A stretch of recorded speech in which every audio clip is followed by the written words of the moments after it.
Depth of Quran YouTube চ্যানেলের সম্মানিত দর্শক শ্রোতাগণের প্রতি আমি শুভেচ্ছা এবং শ্রদ্ধা জানাচ্ছি। আসসালামু আলাইকুম ওয়া বারাকাতুহু। আজকে আমরা ডেপথ অফ কোরআন ইউটিউব চ্যানেলের বাংলা ভাষ্যে ৬০তম পর্ব উপস্থাপন করব। এই মুহূর্তে আমরা ৬০তম পর্ব উপস্থাপনের শুরু করছি। ২ ঘন্টা আগে আমরা 59তম পর্ব উপস্থাপন করেছিলাম। আজকের তারিখে ২টি পর্ব উপস্থাপন হচ্ছে, আলহামদুলিল্লাহ। আজকের তারিখ হচ্ছে বৈশাখ মাসের ১০ তারিখ ১৪৩২ বাংলা সন, এপ্রিল মাসের ২৩ তারিখ ২০২৫ খ্রিস্টাব্দ এবং শাওয়াল মাসের ২৪ তারিখ বাংলাদেশে অনুষ্ঠিত ক্যালেন্ডার অনুযায়ী ১৪৪৬ হিজরি।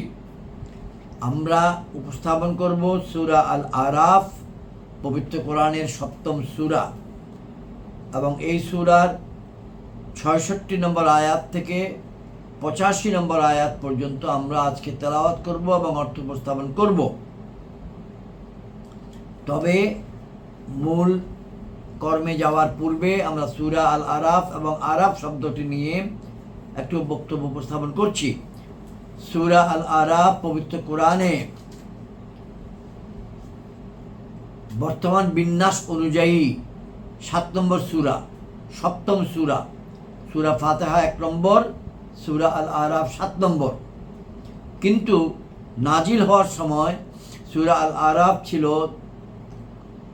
৩৯তম সূরা, এবং রাসূল পাক সাল্লাল্লাহু আলাইহি ওয়াসাল্লামের মক্কি জীবনের শেষ বছরে এই সূরাটি নাজিল হয়েছিল। ২০৬টি আয়াত আছে এবং এই সূরার মধ্যে নাম নেওয়া হয়েছে আরাফ শব্দটি। এর ব্যাখ্যা হলো একটি আরবি শব্দ উরফ, বাংলায় উচ্চারণ উরফ, রস্যৌ র ফ, এবং এর বহুবচন হলো আরাফ। আরাফ শব্দের অর্থ হচ্ছে উঁচু জায়গা। জান্নাত ও জাহান্নামের মাঝামাঝি একটি উঁচু জায়গা থাকবে, যেটাকে বলা হচ্ছে আরাফ। ওই আমাদের এই আর সূরার ৪৬ থেকে নিয়ে ৪৯ নম্বর আয়াতে, যেটা আমরা গত পর্বে আলোচনা করেছি, আরাফে যারা অবস্থান করবেন তথা আরাফ অধিবাসী তাদের নিয়ে আলোচনা করা হয়েছে। সূরা আরাফ সম্বন্ধে এবং আরাফ নিয়ে আরেকটু ছোট কথা বলতে হয়, অল্প ২ লাইন ৫ লাইনের। জান্নাত ও জাহান্নামের মাঝে একটা উঁচু জায়গা থাকবে, ওটাকে বলা হবে আরাফ। জায়গাটা উঁচু হওয়াতে ওইখান থেকে জান্নাতের ভেতরের দৃশ্য যেমন দেখা যাবে, তেমনি জাহান্নামের ভেতরের দৃশ্য দেখা যাবে। যেই সব লোক ভালো কাজ ও গুনাহের কাজ সমান সমান হয়ে যেই সব লোকের ভালো কাজ এবং গুনাহের কাজ সমান সমান হবে, তাদের ঠাঁই হবে আরাফের ওই উঁচু ভিটায়। প্রতিবার যখন জান্নাতীদের দেখবে, তারা তখন বলবে সালামুন আলাইকুম, তোমাদের উপর শান্তি বর্ষিত হোক। আর প্রতিবার তারা যখন জাহান্নামীদের দিকে তাকাবে, ভয়ে আঁতকে উঠবে, কেঁদে কেঁদে বলবে, আমাদের রব, আমাদেরকে ওইসব হতভাগা গুনাহগারদের মধ্যে ফেলবেন না, আমাদেরকে ক্ষমা করুন। এরপর আল্লাহ তাআলা তাদের ব্যাপারে সিদ্ধান্ত দিবেন, উদখুলুল জান্নাতা বিফাদলি, উদখুলুল জান্নাতা বিফাদলি ওয়া মাগফিরাতি লা খাউফুন আলাইকুমুল ইয়াউমা ওয়ালা আনতুম তাহজানুন। অর্থ, আমার অনুগ্রহ ও ক্ষমার বরকতে জান্নাতে প্রবেশ করো। আজকের পর থেকে তোমাদের আর কোনো ভয় নেই, তোমরা আর কখনো হতাশ হবে না। এরপর তাদেরকে হায়াত নামক একটি নদীর কাছে নিয়ে যাওয়া হবে। নদীটির 2 তীর হবে মণিমুক্তা খচিত। সেই নদীতে তাদেরকে গোসল করতে বলা হবে। একবার তারা নদীতে ডুব দেবে, আর গুনাহর কালি তাদের শরীর থেকে মুছে যেতে থাকবে। এইভাবে এক সময় জান্নাতীদের মতোই উজ্জ্বল ঝলমলে হয়ে উঠবে তাদের চেহারা। তারা প্রবেশ করবে চিরসুখের জান্নাতে। সুতরাং হতাশ না হয়ে ভবিষ্যৎ নিয়ে আমরা সবাই ভাবি, জীবনটাকে সাজাতে শুরু করি নতুনভাবে আল্লাহর রঙে। আজকের যে ঘটনা আমরা আলোচনা করব, ৬৬ থেকে ৮৫ আয়াত আমরা শুরু করেছি। গত পর্বে নূহ আলাইহিস সালামের কথা এসছে। এবং আদ আলাইহিস সালামের নাম খালি উল্লেখ করেছি। আজকের আলোচনায় নূহ আলাইহিস সালাম, হুদ আলাইহিস সালাম এবং সালিহ আলাইহিস সালাম এবং লূত আলাইহিস সালামের ঘটনা আলোচিত হবে ইনশাআল্লাহ। আমরা এখন তেলাওয়াতের পূর্বে দরুদ শরীফ পাঠ করি। আল্লাহুম্মা সাল্লি আলা মুহাম্মাদিন ওয়া আলা আলি মুহাম্মাদিন কামা সাল্লাইতা আলা ইব্রাহিম ওয়া আলা আলি ইব্রাহিম ইন্নাকা হামিদুম মাজিদ। আল্লাহুম্মা বারিক আলা মুহাম্মাদিন ওয়া আলা আলি মুহাম্মাদিন কামা বারাকতা আলা ইব্রাহিম ওয়া আলা আলি ইব্রাহিম ইন্নাকা হামিদুম মাজিদ। আমরা তেলাওয়াত করছি এবং অর্থ বলছি যে কিতাব থেকে, সেটির নাম হলো তরজমা-ই কুরআন কানজুল ঈমান, যেটি করেছিলেন আলা হযরত ইমাম মুহাম্মদ আহমদ রেজা খান বেরলভী রহমতুল্লাহ আলাইহি, এবং তাফসির নূরুল ইরফান, যেটি করেছিলেন হাকিমুল উম্মত আল্লামা মুফতি আহমদ ইয়ার খান নঈমী রহমতুল্লাহ আলাইহি, এবং এই দুইটির সমন্বয়কৃত বঙ্গানুবাদ যেটি করেছেন মাওলানা মোহাম্মদ আব্দুল মান্নান, চট্টগ্রাম নিবাসী। আমি আয়াত 65 গত পর্বের শেষ আয়াত থেকে তেলাওয়াত শুরু করছি। আউযু বিল্লাহি মিনাশ শাইতানির রাজীম। বিসমিল্লাহির রহমানির রহিম। ওয়া ইলা আদিন আখাহুম হুদা ক্বালা ইয়া কওমি ইবুদুল্লাহা মা লাকুম মিন ইলাহিন গায়রুহু আফালা তাত্তাকুন। 66 নম্বর আয়াত থেকে শুরু।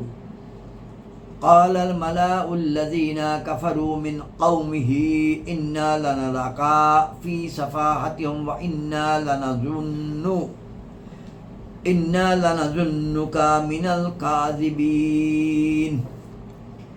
قال يا قوم ليس بي سفاهة ولكني رسول من رب العالمين أبلغكم رسالة ربي وأنا لكم ناصح أمين. أوعجبتم أن جاءكم ذكر من ربكم على رجل منكم لينذركم واذكروا إذا جعلكم خلفاء من بعد قوم نوح وزادكم في الخلق بسطة فاذكروا على الله لعلكم تفلحون. قالوا أجئتنا لنعبد الله وحده ونذر ما كان يعبد آباؤنا فأتنا بما تعيدنا إن كنت من الصادقين. قال قد وقع عليكم من ربكم رجس وغضب أتجادلنني في أسماء سميتمها أنتم وآباؤكم ما نزل الله بها من سلطان فانتظروا إني معكم من المنتظرين. فأنجيناه والذين معه برحمة منا وقطعنا دابر الذين كذبوا بآياتنا وما كانوا مؤمنين. وإلى ثمود أخاهم صالحا قال يا قوم اعبدوا الله ما لكم من إله غيره قد جاءتكم بينات من ربكم هذه ناقة الله لكم آية فذروها تأكل في أرض الله ولا تمسسها بسوء فيأخذكم عذاب أليم. واذكروا إذ جعلكم خلفاء من بعد عاد وبوأكم في الأرض تتخذون من سهلها قصورا وتنحتون الجبال بيوتا فاذكروا على الله ولا تعثوا في الأرض مفسدين. قال الملأ الذين استكبروا من قومه للذين استضعفوا لمن آمن منهم أفأعلمون أن صالحا مرسل من ربه قالوا إنا بما أرسل به مؤمنون قال الذين استكبروا إنا بالذي آمنتم به كافرون فعقروا الناقة وعتوا عن أمر ربهم وقالوا يا صالح ائتنا بما تعيدنا إن كنت من المرسلين فأخذتهم الرجفة فأصبحوا في دارهم جاثمين فتولى عنهم وقال يا قوم لقد أبلغتكم رسالة ربي ونصحت لكم ولكن لا تحبون الناصحين ولوطا إذ قال لقومه أتأتون الفاحشة ما سبقكم بها من أحد من العالمين إنكم لتأتون الرجال شهوة من دون النساء بل أنتم قوم مسرفون وما كان جواب قومه إلا أن قالوا أخرجوهم من قريتكم إنهم أناس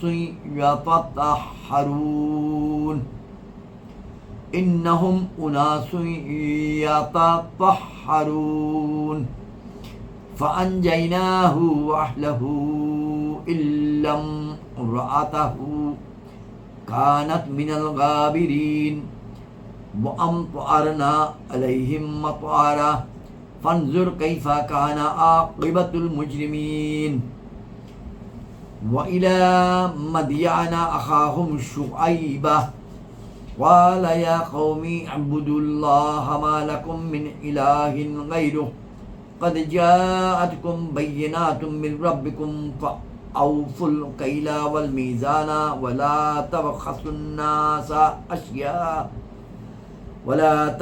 الناس أشياءهم ولا تفسدوا في الأرض بعد إصلاحها ذلكم خير لكم إن كنتم مؤمنين ولا تقعدوا بكل صراط تعيدون وتصدون عن سبيل الله من آمن به وتبغونها عوجا واذكروا إذ كنتم قليلا فكثركم وانظروا كيف كان عاقبة المفسدين وإن كان طائفة منكم آمنوا بالذي أرسلت به وطائفة لم يؤمنوا فاصبروا حتى يحكم الله بيننا وهو خير الحاكمين সাদাকাল্লাহুল মাওলানা নাযীম ওয়া সাদাকা রাসূলুহুন নবিয়্যুল করিম। আমি 85 আয়াতে সমাপ্ত না করে 87 নম্বর আয়াত পর্যন্ত তেলাওয়াত করেছি। আগামী পর্বে আবার 86 এবং 87 পড়ব ইনশাআল্লাহ। তবে পড়ার উদ্দেশ্য ছিল যে অষ্টম পারা শেষ হয় সূরা আল আরাফের 87 নম্বর আয়াতে। আমরা অষ্টম পারার তেলাওয়াত শেষ করলাম। এখন ইনশাআল্লাহ সূরা আল আরাফ 66 নম্বর আয়াত থেকে শেষ পর্যন্ত, এই পাহারা শেষ পর্যন্ত অর্থ উপস্থাপন করছি। নূহ আলাইহিস সালামের কথা উপস্থাপিত হয়েছে, তিনি তার সম্প্রদায়কে কি বলেছিলেন গত পর্বে আমরা আলোচনা করেছি। এবং গত পর্বে আদ সম্প্রদায়ের প্রতি এসেছিলেন হুদ আলাইহিস সালাম, সেটি সর্বশেষ আয়াত ছিল। আজকেও আমরা সেটা বলেছি। হুদ আলাইহিস সালাম তার সম্প্রদায়ের প্রধানগণ, হুদ আলাইহিস সালামের দাওয়াতের পরিপ্রেক্ষিতে তার সম্প্রদায়ের প্রধানগণ বলল 66 আয়াত, নিশ্চয়ই আমরা তোমাকে নির্বোধ মনে করি এবং নিশ্চয়ই আমরা তোমাকে মিথ্যাবাদীদের মধ্যে গণ্য করি। 67 তিনি বললেন, হুদ আলাইহিস সালাম বললেন, হে আমার সম্প্রদায়, নির্বোধ হবার সাথে আমার কোনো সম্পর্ক নেই, আমি তো বিশ্ব প্রতিপালকের রসূল। 68 নম্বর আয়াত, তোমাদেরকে আমার রবের বাণীসমূহ পৌঁছাচ্ছি এবং আমি তোমাদের একজন বিশ্বস্ত হিতাকাঙ্ক্ষী।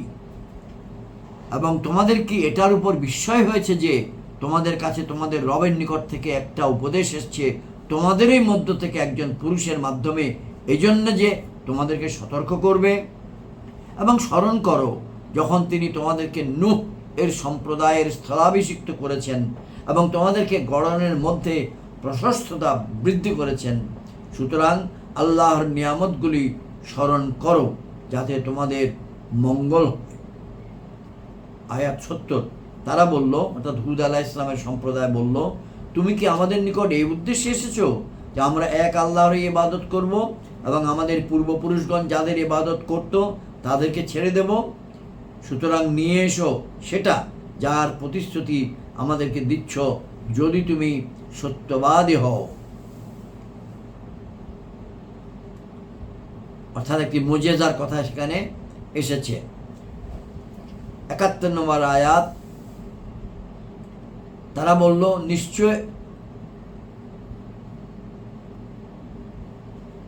তিনি বললেন নিশ্চয়ই তোমাদের উপর তোমাদের রবের শাস্তি এবং ক্রোধ পতিত হয়ে গেছে। তবে কি তোমরা আমার সাথে শুধু ওই সব নাম সম্বন্ধে বিতর্কে লিপ্ত হচ্ছ যেগুলো তোমরা এবং তোমাদের পিতৃপুরুষগণ রচনা করে রেখেছ? আল্লাহ সেগুলোর কোনো সনদ অবতারণ করেননি।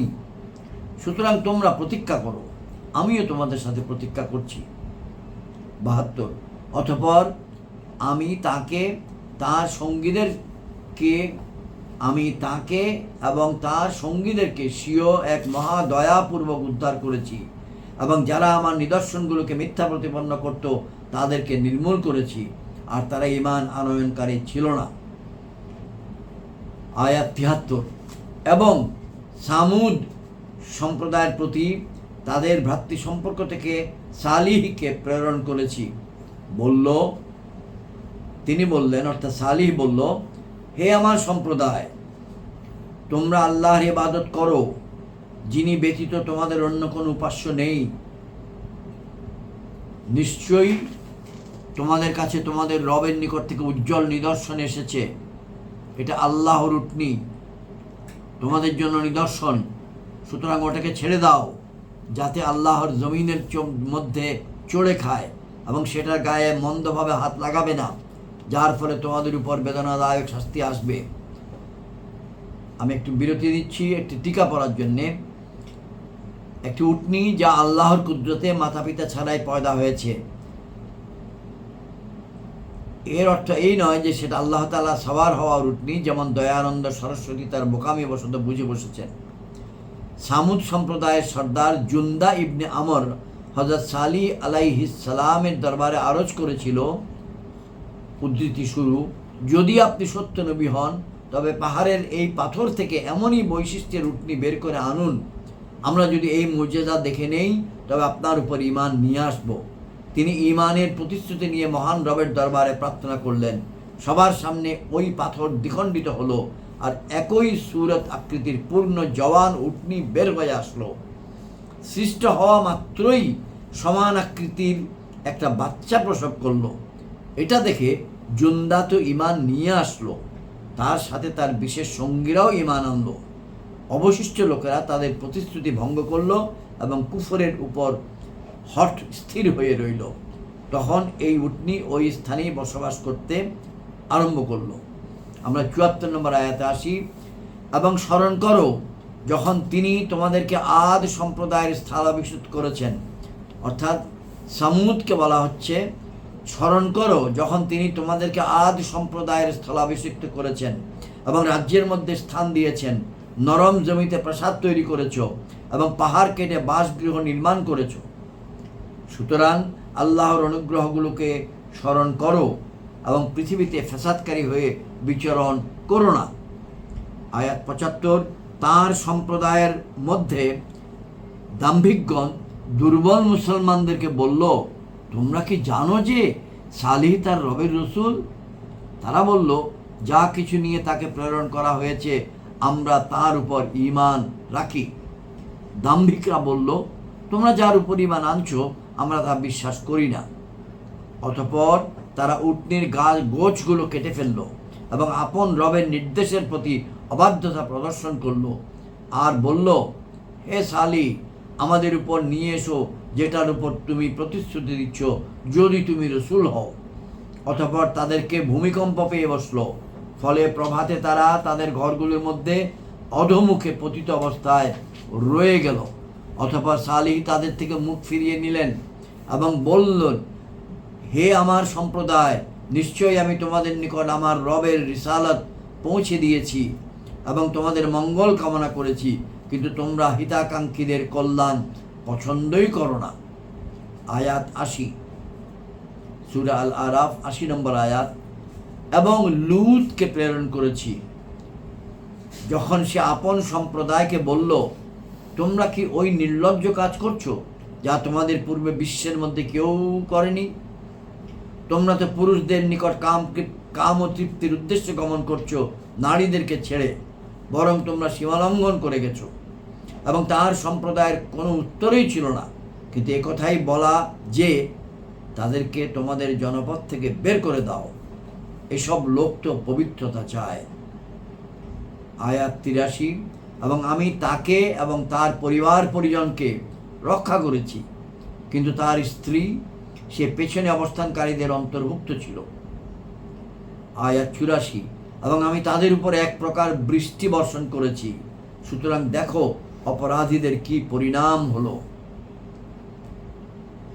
এবার লূত সম্প্রদায়ের আলোচনার পর ৮৫ নম্বর আয়াত।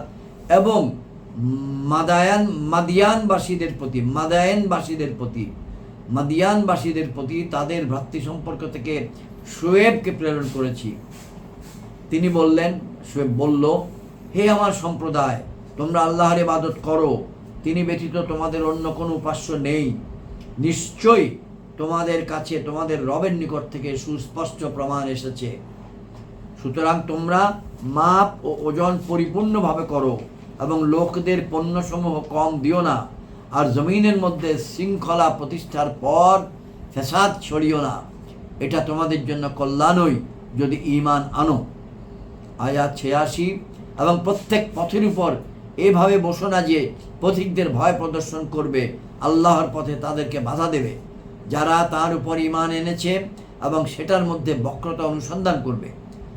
আর স্মরণ করো, যখন তোমরা সংখ্যায় কম ছিলে, আল্লাহ তখন তোমাদের সংখ্যা বৃদ্ধি করেছেন, এবং দেখো ফ্যাসাদকারীদের পরিণাম কিরূপ হয়েছে। ৮৭ নম্বর আয়াত, সূরা আল আরাফ এবং ৮ম পারার শেষ আয়াত।